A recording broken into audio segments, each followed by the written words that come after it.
Chapter 150, Krebin Raid 1, Ed Pr. Tanthus and Secondarsalaxa. Pure evil. Krebin Roththaler, the head of the Roththaler household, if one were to describe him in a single word, anyone would have chosen that word. If you purchased Sylvania's Failure Swordmaster, on the back of the package at the very top, you can see his figure prominently engraved. Sitting on the Grand Family Head's throne, hands clasped, his eyes glaring out of the darkness. Within Sylvania's Failure Swordmaster, many villains emerge, but if one were to choose the character with the most impact, it would undoubtedly be him.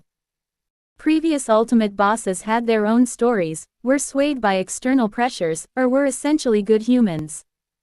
The Act 1 boss, Elementalist Yenica Feylover, was overwhelmed by the power of the dark spirit Velisfer and destroyed the academy. The Act 2 boss, Researcher Glast, had some semblance of a just cause, protecting the Academy's treasure, the Philosopher's Seal, and Act 3 boss, Awakened Lucy, her entire engagement in the boss fight was based on a misunderstanding.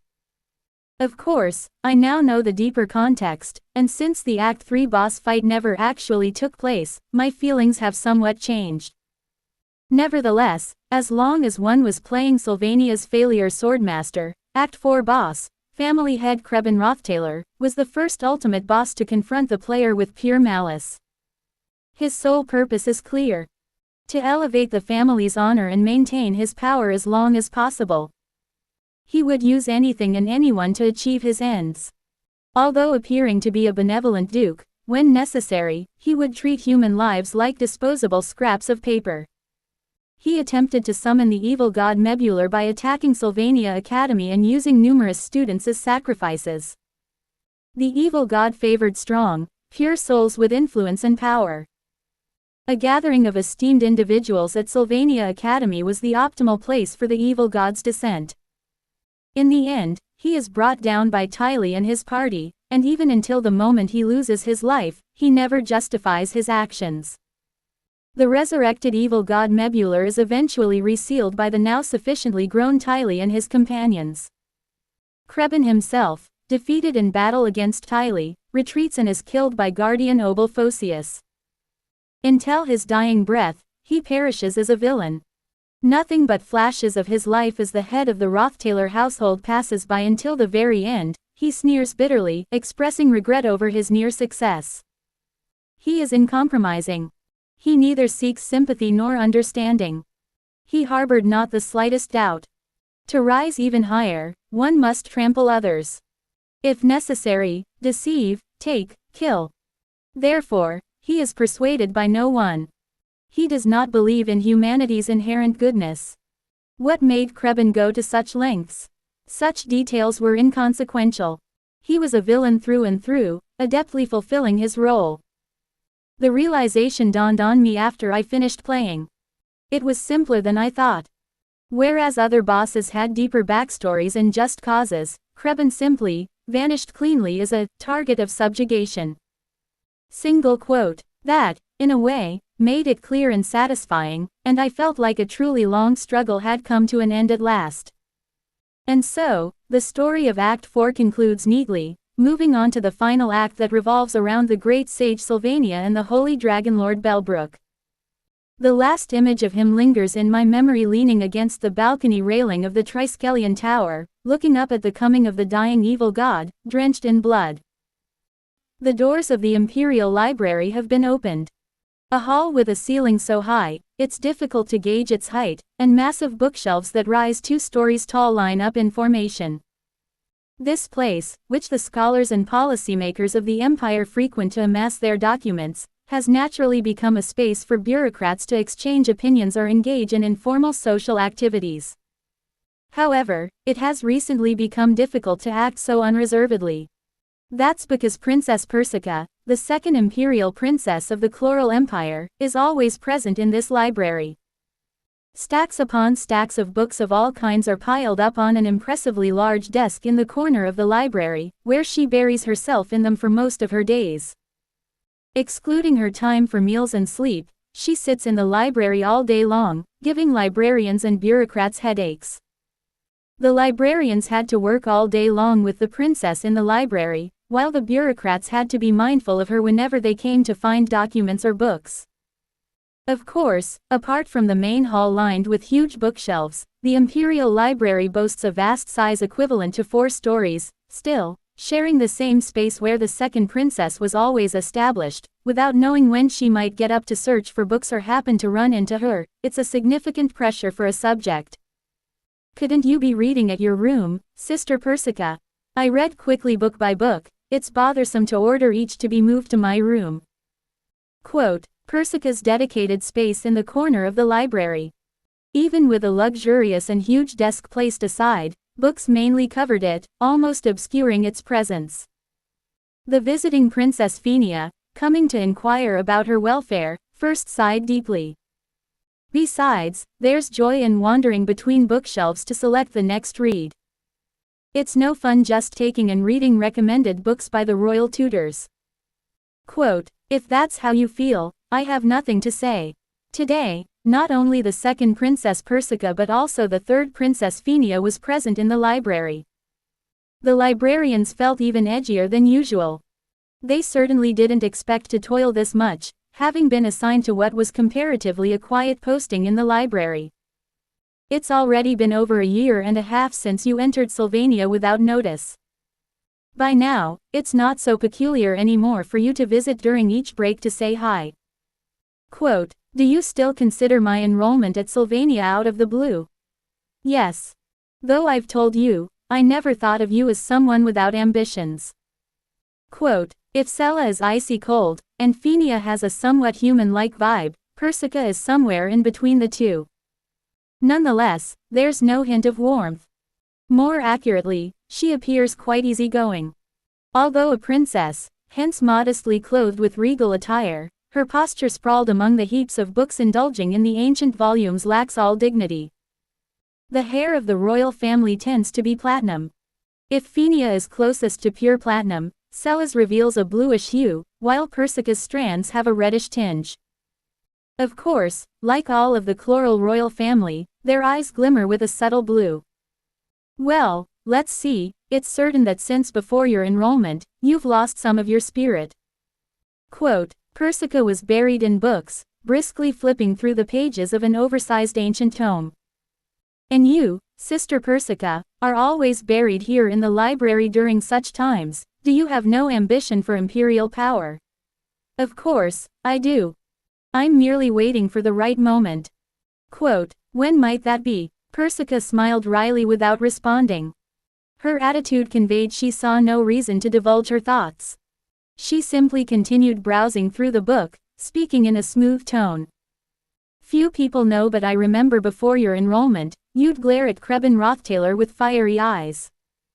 Quote, quote, he's been tending to the social circles in the main house recently, but he used to frequent this library often, under the pretext of consulting for policy decisions.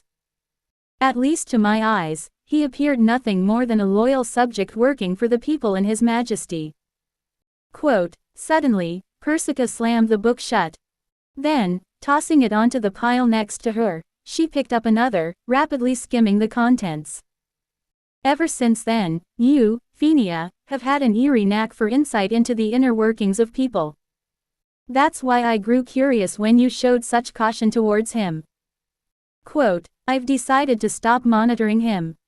There's hardly any just cause for me to meddle in his affairs. Quote, well, listen. Do you have any idea what books he's been reading in the royal library? Persica tossed a few books next to Phinia with a swift motion. Phinia browsed through each one, furrowing her brow. Tales of ancient evil deities, forbidden magics from mythological eras. He even got his hands on forbidden texts, under the guise of surveying the library stores for policy decision-making.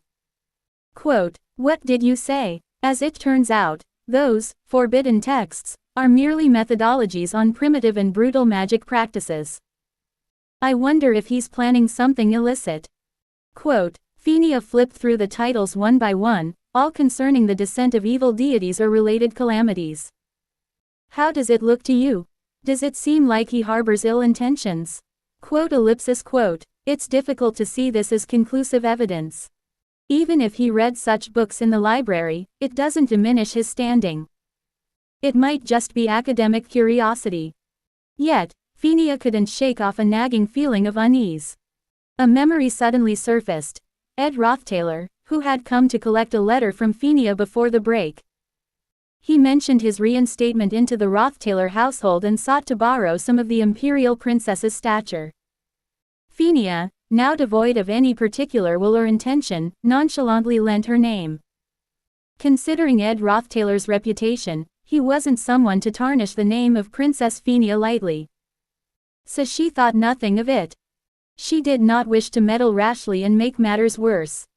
The higher the position, the greater the responsibility following failure. Having been daunted by several failures, she no longer had the will to take action and address issues proactively. "You look troubled, Phinia." Quote, Persica struck a nerve. "Just before the break, his son came looking for me." Quote, Ed Rothtailor. "Wasn't he excommunicated? You know of him." "I only know the name. I've memorized the family trees of influential houses to an extent. There were rumors you led his excommunication too." Quote, Persica was gifted with an extraordinary memory, rarely forgetting anything she saw. Her natural intelligence enabled her to cram such vast knowledge into her brain. "It's just that, on this occasion, he was reinstated, so I lent him my name to avoid him being disregarded." Quote, "Wow, you seem to trust him quite a bit. You don't lend your name lightly." Quote, "Not so much trust as, he's just someone it wouldn't matter much with." Yet, Phinia pondered as she stroked the book covers. "I did have my suspicions. Despite his tarnished reputation at the Rothtailor residence, how could he have been reinstated so easily? Family head Krebin is said to be merciful, but he shows no clemency to those who threaten the family's honor. There's an inherently reliable aura around Ed Rothtailor." Now, with a hint of apprehension arising belatedly, Persica, seizing upon that moment of doubt, cleverly wedged into the gap. "Well, he's hardly someone with a reason to be reinstated. Rather, if his character isn't completely ameliorated, he could stain the family's name again, making it a risky undertaking." Quote, as she flipped through book pages, Persica said, "Yet, Krebin has reinstated Ed Rothtailor. If I were Krebin, without another motive, I wouldn't have done such a thing." Quote, Princess Phinia's brow twitched. She had resolved not to intervene or participate further in his matters. She severed her interest in the events unfolding in the Rothtailor household, determined solely to graduate from Sylvania. For instance, as bait to forcibly lure him out of his entrapment on Akan Island to the Rothtailor residence. Quote, but during the student council election campaign, memories of him quietly resurface in her heart. The strange, unidentified sense of loss she felt upon hearing news of his death was something between guilt and powerlessness. And the relief she felt upon learning of his survival made Phinia realize that she had been paying more attention to Ed Rothtailor than she thought. Sitting in the camp, stirring the fire with a stick, his broad back still lingers in her memory. He never blames Phinia. Even if she were to cast blame on him and ostracize him, hesitate without making quick and correct judgments in a scholar's crisis, get caught in idealism and fail to consider the realities of harm, or even openly guard against him. He simply perceives himself as part of a greater flow and has never once hated Phinia, human to human. He is not someone who doesn't know how to get angry, who just lives passively without any backbone. He is someone who is fully aware of all the facts and, if necessary, can stand up to even the highest humans or resort to trickery to claim what's his.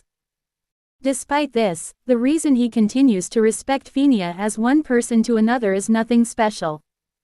He understands her.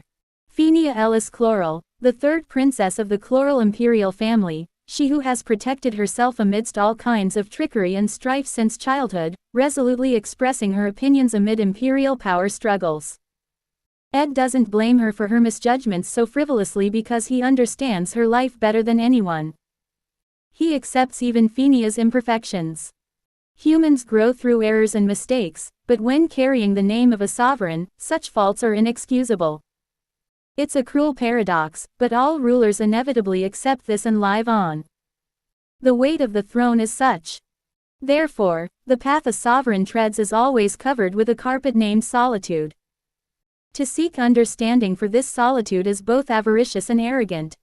Only by giving up on being understood can one truly become a sovereign. And yet, she didn't anticipate his assistance would come so easily. Ready to negotiate further. Before leaving for the academy, Ed had shared those words with Phinia at the royal dormitory. That day, Ed had been ready to exchange many opinions with Phinia. However, she let him go without any interactions, simply lending him her name. Ed would be okay. It was a Roththaler family issue, meddling would only complicate matters further. She comforted herself in this way. Only later does she realize the gravity of her oversight. Tonight is the second day of the social gathering, only about 2 days left, Persica whispered calmly to the trembling Phinia. It takes a full day and a half by carriage, but if you just cling to a horse saddle and ride without stopping, you could arrive in half a day. Quote, Princess Phinia, having received royal training since childhood, has a basic mastery of horse riding. However, now, if she were to visit the audience hall, receive the emperor's permission, and ride out with an escort, she'd be late.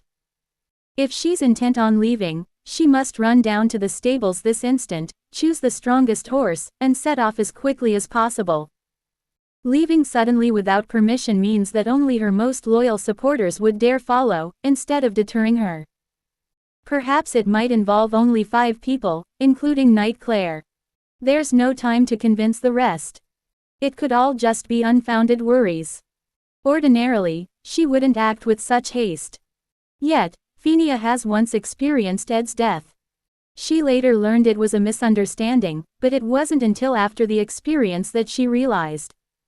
If Ed Roththaler were to die or suffer damages to the point of losing his potential for life, it felt like an irrevocable heavy wound to Phinia. Are you going? Persica called Phinia with a dangerous smile. Phinia bowed her head in silence and then lifted her face, smiling. I suppose not. My responsibilities weigh too heavily to act so rashly. Quote, that's right. Still aware of the weight of your royal heritage. That's comforting. Quote, Persica idly flipped through books and hummed to herself. Well, he's not likely to die. If he does, nothing can be done, but he's no fool. He must have some plan. Quote, yes, there's definitely something deliberately intended by Krebin, but Ed isn't dense enough not to notice it. Quote, Phinia's expression could only convey relief. However, Persica keenly sensed a tremble in her voice. I've seen that Persica is healthy, so I'll take my leave now. It's late, I should get some rest.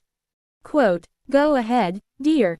Quote, Persica pretended to read while glancing at Phinia through the corner of her eye. Phinia, straightening her clothes and heading towards the exit of the library, seemed untroubled. However, the clenching of her fist was evident. Persica secretly smirked, it's the look of one who has made a firm decision. In just one night, Princess Phinia is moved to action. Roththaler residence will be in chaos. I'm very curious to see that face, but now's not the time for that. Quote, Persica stretched largely after putting down the book. Now the only princess remaining in the imperial court is me alone. Quote, she stood up from amid the piles of books and bathed in the soft moonlight streaming through the library's glass ceiling. It was about time to move. There's no one who knows my son Ed Roththaler better than I do. Quote, Krebin slowly rose from the office desk and spoke in a low voice. Others may say you've matured after being expelled, growing more solid, but I know. Quote, quote, I know my son's heart wouldn't have diluted that easily after spending a few months in the heat and cold. You truly hated me. Quote, Krebin dressed in fancy formal wear, with a dark glove on one hand, presumably, the mark of the evil deity would be engraved on it. One could make such marks invisible, but it would waste too much magical power in daily life. Hence, he wore that glove on his left hand. Yet, I sense no such hatred from you. Rather, you seem to have come to terms with it. You look at me as if I have nothing to do with your life, and I can feel it. Quote, quote, you're not Ed Rothtailor. Quote, snap, kyak. The sudden gust of wind originated from Krebin Rothtailor standing in the center of the study. As a wave of force erupted from the hand with the evil deity's engraving, Yenneker shrieked, closing her eyes tightly. Snap. The throne mug magically sprouted wings, blocking the wind. Bathed in moonlight, Krebin stood tall, slowly removing the glove from his left hand. A dark, evil awakening mark indeed occupied his palm. Although he couldn't fully wield the power of the evil deity yet, he could manifest its authority, even if imperfectly. Have you decided to forgive me for stabbing Arwen? At that remark, a gulp of breath was involuntary. That's impossible. You were the one who believed in and followed Arwen the most. Quote, whisk. With the hand not bearing the mark, he drew a short sword. It's clear he intends to fight. Witnessing the weapon being drawn, Yenneker reacted first. Swish. There's a festive banquet happening downstairs. If she summoned a high-ranking spirit here, the building could collapse and lives could be endangered. Moderation was paramount. Yenneker quickly concentrated, summoning 3 massive intermediate spirits. A giant bat of fire with massive wings, an eagle made of water, and a colossus of earth rose. Despite the library's size, there was barely any room left. Don't move, Sorcerer Yenneker Falorover. You wield strong power, but are too subject to circumstances. Quote, as Krebin clenched his left hand, a crackling wave spread, centering around his palm. Crack. Suddenly, the 3 intermediate spirits were all bound by chains of magical energy. GHKH. Yenneker tried to perform a spirit incantation to break the chains, but new chains wrapped around faster than she could act. Chains bursting from thin air bound Yenneker's arms, waist, and legs. Caught. Yenneker struggled, pulling on the chains. If she continued to resist, she could be overwhelmed. She contemplated whether to risk drawing from a high-ranking spirit after all when the chains were severed by a blade of wind. Whoosh. My wind blade is significantly more powerful compared to basic one-time spells, due to years of relentless refinement of basic magics. Your magic skills are impressive. Quote, even if you claim I'm not your son, the fact that I am Ed Rothtailor remains unchanged. Quote, you're saying something incomprehensible. Quote, it may seem absurd to you, but what can I do if that's the truth? Snap. Charging with a dagger drawn, Krebin swung down his left hand bearing the mark.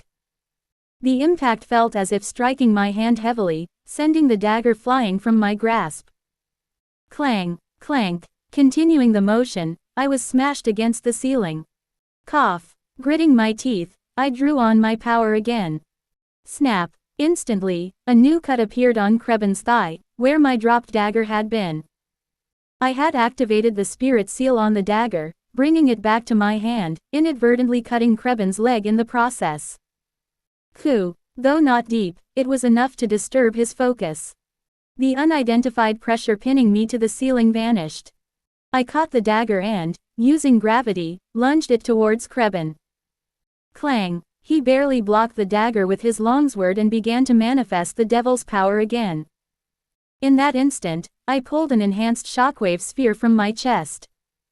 Boom! A powerful shock engulfed the surroundings, and I managed to distance myself from Krebin. The current goal is not to subdue Krebin. As I said, without tearing down his family's background and prestige, even if I subdued him, there would be no way to manage the aftermath. Whoosh! Dust rose in the library. Instantly, Krebin summoned a wind to clear it and raised his left hand again. The nature and workings of this power are unknown, but having gone through the 4th act, I have an estimate. Although he can't fully realize the evil deity's power in its incomplete state, he can control the physical forces around him as will dictates. Gravity, inertia, friction, at least the flow of physical energy could be manipulated freely within his magical power's limits. It's like experiencing a sense of conquest as if the world's energy flows into one's hand, although governing more than physical forces requires extensive concentration and energy accumulation. At best, it would only serve immediate combat in this manner. With the evil deity's power not fully unlocked yet, now is the optimal timing to subdue him, but there's a process to follow. I pulled magic in my hand. Boom! The magic surged intensely, readying to converge to one point. Intermediate fire magic, point explosion. Krebin Rothtailor quickly adopted a defensive stance against the speed of the magic, but regrettably, the attack wasn't aimed at Krebin. Boom! The floor collapsed, and the sound enveloped the mansion.